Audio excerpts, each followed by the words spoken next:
Kerugian pasukan Ukraina di arah Kursk mencapai lebih dari 13.100 prajurit.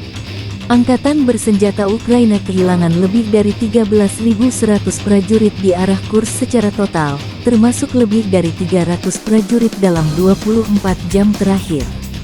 Selama 24 jam terakhir, Angkatan bersenjata Ukraina telah kehilangan lebih dari 300 prajurit dan 15 kendaraan lapis baja, termasuk 2 tank, 1 pengangkut personel lapis baja, dan 12 kendaraan tempur lapis baja, serta 2 artileri, 1 kendaraan teknik untuk pembersihan rintangan, dan 5 mobil.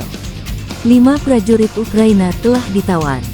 Secara total, musuh telah kehilangan lebih dari 13.100 prajurit selama pertempuran di arah Kursk, kata militer Rusia. Так, ну вот здесь вы можете видеть очередной страйкер, который был уничтожен за трофей Мартыхинова 110-й бригады. Вот. Здесь противник был остановлен, в дальнейшем рассредоточился по лесополосу. Дальше пройдем, как вы все увидите. Здесь были выставлены засады противника. Понятно, что в дальнейшем он был выбит.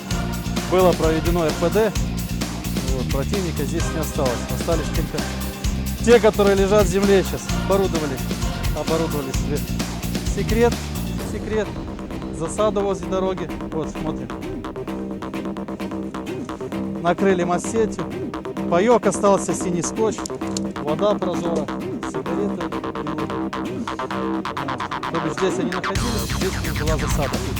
Машина осталась, пехота спешилась, рассредоточилась. В дальнейшем она была выбита. Сейчас мы пойдем по маршруту, по которому отходил противник. Естественно, по продвижению маршрута будете неоднократно видеть следы пребывания противника, который в дальнейшем был выбит.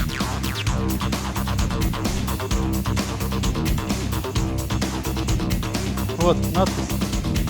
Вот, что не видно сейчас.